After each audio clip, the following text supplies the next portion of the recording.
आज के इस एक्सप्लेनर में हम एक ऐसे खौफनाक स्कैम को डिकोड करने वाले हैं जिसने आजकल हर तरफ खौफ का माहौल बना रखा है। इसे डिजिटल अरेस्ट कहते हैं और आज हम इसे सिर्फ कुछ हवाई बातों से नहीं बल्कि एक 78 वर्षीय बुजुर्ग महिला की आंखों से देखेंगे जिन्होंने इस भयानक मनोवैज्ञानिक टॉर्चर को झेला है। ये सिर्फ कोई आम ठगी या पैसों की चोरी नहीं है, ये सीधे आपके दिमाग को हैक करने का एक बेहद खतरनाक और सुनियोजित तरीका है। तो चलिए गहराई से समझते हैं इसकी पूरी एनाटमी। जरा एक पल के लिए इस सिचुएशन को इमेजिन कीजिए। आप अपने घर की सुरक्षित और शांत चार दीवारी में बैठे हैं। अचानक आपका फोन बजता है। आप फोन उठाते हैं और दूसरी तरफ से एक बेहद सख्त पुलिसिया आवाज आती है। वो आवाज आपसे कहती है कि एक बहुत बड़े आतंकी मामले की इन्वेस्टिगेशन चल रही है। और सबसे डरावनी बात, उस जांच के तार सीधे आपके घर तक पहुंच रहे हैं। उस पल एक बुजुर्ग इंसान के मन में जो दहशत पैदा होती है ना, बस वही दहशत इस पूरे स्कैम की असली नींव है। ये डर इतना असली होता है कि अच्छे अच्छे लोगों की सोचने समझने की ताकत सुन्न पड़ जाती है। तो आखिर ये डिजिटल अरेस्ट भला क्या है? सीधे शब्दों में कहें तो ये एक साइबर एक्सटॉर्शन या जबरन वसूली है। इसमें क्रिमिनल्स वीडियो कॉल के जरिए खुद को पुलिस या बड़ा अधिकारी बताते हैं। वो एक फर्जी ऑफिशियल इन्वेस्टिगेशन का ड्रामा रचते हैं और पीड़ित को पूरी दुनिया से एकदम अलग थलग कर देते हैं। उन्हें बुरी तरह धमकाया जाता है और फाइनेंशियली पूरी तरह से निचोड़ लिया जाता है। ये टेक्नोलॉजी के जरिए बनाई गई एक ऐसी मनोवैज्ञानिक जेल है जिसकी कोई असली दीवारें तो नहीं होती, लेकिन फिर भी इंसान वहां से चाहकर भी भाग नहीं पाता। इस खौफनाक सपने की असली शुरुआत होती है 13 अप्रैल को। बेंगलुरु के जयनगर इलाके में रहने वाली एक बुजुर्ग महिला का दिन बिल्कुल आम दिनों जैसा ही कट रहा था। लेकिन अचानक एक व्हाट्सएप कॉल आता है और उनकी वो शांति हमेशा के लिए चकनाचूर हो जाती है। ये कोई गलती से लगा हुआ कॉल नहीं था। ये एक सोची समझी डिजिटल घुसपैठ थी जिसने उनकी जिंदगी और सुरक्षा की पूरी भावना को जड़ से हिलाकर रख दिया। अब देखिए स्कैमर्स कितनी सफाई से काम करते हैं। स्क्रीन के उस पार और इस पार की दुनिया में जमीन आसमान का फर्क था। असलियत में वो साइबर अपराधियों का एक बेहद प्रोफेशनल गिरोह था जो बस एक लिखी हुई स्क्रिप्ट पढ़ रहा था। लेकिन उन्होंने स्मार्टफोन की छोटी सी स्क्रीन पर जो इल्यूजन या भ्रम पैदा किया वो कमाल का था। उन्होंने वीडियो कॉल पर एक ऐसा सेटअप तैयार किया जो हूबहू किसी पुलिस स्टेशन जैसा दिख रहा था और खुद को NIA यानी नेशनल इन्वेस्टिगेशन एजेंसी का बड़ा अधिकारी बता रहे थे।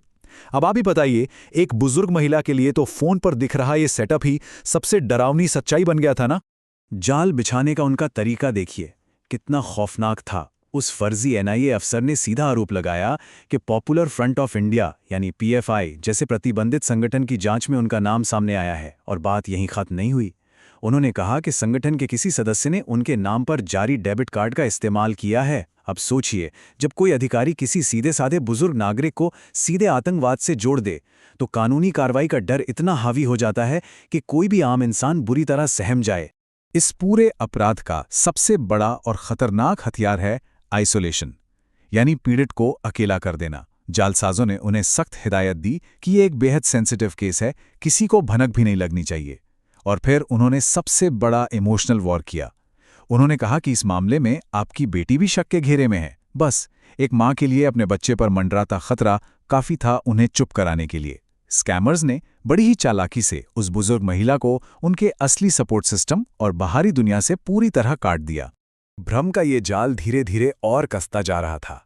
इसी डराने धमकाने के खेल के बीच प्रदीप जायसवाल नाम के एक और व्यक्ति की फ्रेम में एंट्री होती है। वो बड़ा ही रौबदार और ऑफिशियल लहजे में बुजुर्ग महिला और उनकी बेटी के बयान दर्ज करने का नाटक शुरू करता है। उसने साफ साफ धमकी दी कि अगर जांच में सहयोग नहीं किया तो उन्हें सरेआम गिरफ्तार कर लिया जाएगा। उस महिला के नजरिए से सोचिए, एक के बाद एक पुलिस वाले आ रहे हैं, धमकियां दे रहे हैं। उनका मेंटल प्रेशर तो आसमान छू रहा था। जब वो महिला डर के मारे पूरी तरह टूट गई, तब इन जालसाजों ने अपना अगला पैंतरा चलाया। उन्होंने उन्हें बचने का एक छोटा रास्ता दिखाया। उन्होंने कहा कि गिरफ्तारी से बचने का सिर्फ एक ही तरीका है, पैसों का ऑडिट। उन्होंने महिला को अपने बैंक की पूरी डिटेल्स देने पर मजबूर किया। फिर कहा गया कि ऑडिट के लिए सारा पैसा उनके बताए खातों में डालना होगा।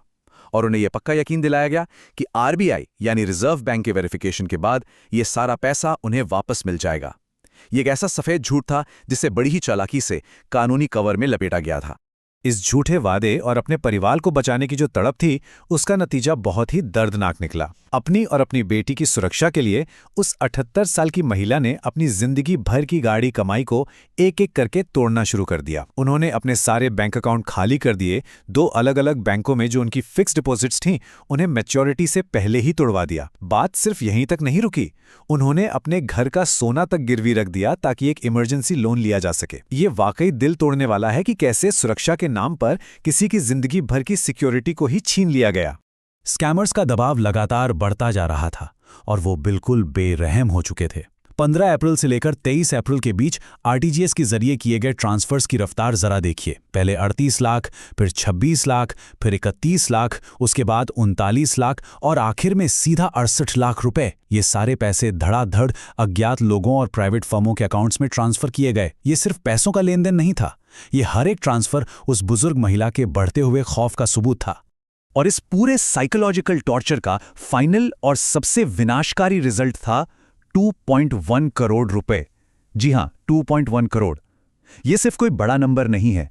इस रकम में उस महिला की जिंदगी भर की कमाई, उनकी बेटी की सेविंग्स और अपने ही सोने पर लिया गया वो लोन, सब कुछ शामिल था। जालसाजों ने उन्हें फाइनेंशियली पूरी तरह से बर्बाद कर दिया। और सबसे हैरान करने वाली बात तो यह है कि 2.1 करोड़ लूटने के बाद भी उनकी भूख शांत नहीं हुई थी। वो लगातार और पैसों की डिमांड कर रहे थे। इस टाइमलाइन को समझना बहुत जरूरी है, क्योंकि ये दिखाती है कि एक इंसान को कितने लंबे समय तक दहशत में रखा जा सकता है। 13 अप्रैल को उस पहले धमकी भरे कॉल से शुरुआत होती है। फिर 15 से 23 अप्रैल तक वो खौफनाक हफ्ता आता है जहां गन पॉइंट की तरह दबाव डालकर पैसे ट्रांसफर करवाए जाते हैं। और आखिर में 2 मई को जाकर ये डिजिटल कैद तब टूटती है जब वो महिला फाइनली अपने एक रिश्तेदार से बात करती हैं। ये कोई 1-2 घंटे का फ्रॉड नहीं था, ये हफ्तों तक चलने वाला एक सिस्टमैटिक मेंटल टॉर्चर था। लेकिन कहते हैं ना कि हर झूठ का पर्दाफाश कभी ना कभी तो होता ही है। 2 मई को जब जालसाजों का दबाव और ज्यादा बढ़ गया तो महिला ने और पैसों का इंतजाम करने के लिए अपने भाई से संपर्क किया। और बस यहीं से सारी सच्चाई सामने आ गई। उनके भाई को 1 सेकंड में समझ आ गया कि दाल में कुछ काला है और उनकी बहन एक बहुत बड़े स्कैम का शिकार हो रही हैं। उस एक असली इंसान से बातचीत ने, उस असल दुनिया के एक छोटे से कनेक्शन ने इस पूरे डिजिटल जाल को ताश के पत्तों की तरह बिखेर कर रख दिया। जैसे ही सच्चाई का पता चला, परिवार तुरंत एक्शन में आ गया। उन्होंने बिना कोई देरी किए सबसे पहले 1930 साइबर क्राइम हेल्पलाइन पर कॉल किया। South east cyber crime police station में शिकायत दर्ज कराई गई। पुलिस ने भी तेजी दिखाते हुए आईटी एक्ट और भारतीय न्याय संहिता की स्ट्रिक्ट धाराओं के तहत एफआईआर दर्ज कर ली है। इसमें धारा 308 यानी जबरन वसूली, 318 धोखाधड़ी और 319 भेष बदलकर ठगी करने जैसे चार्जेस लगाए गए हैं। फिलहाल अथॉरिटीज उन स्कैमर्स को ट्रेस करने और उन सभी अकाउंट्स को फ्रीज करने की पूरी कोशिश कर रही हैं। तो अंत में ये एक्सप्लेनर हमें एक बहुत ही गंभीर सवाल सोचने पर मजबूर करता है। आज के इस दौर में जहां स्क्रीन पर दिखने वाले भ्रम और असलियत के बीच का फर्क लगभग खत्म सा हो गया है, हम अपने बुजुर्गों को इस तरह के डिजिटल अरेस्ट के खौफ से कैसे बचा सकते हैं? ये घटना हमें एक बहुत बड़ी सीख देती है कि चाहे कोई डिजिटल स्क्रीन आपको कितना भी क्यों न डराए, आपके अपनों से एक रियल वर्ल्ड बातचीत, एक असली संवाद ही इन साइबर क्रिमिनल्स के खिलाफ आपका सबसे बड़ा और सबसे मजबूत हथियार है। सतर्क रहिए और अपनों से बात करते रहिए।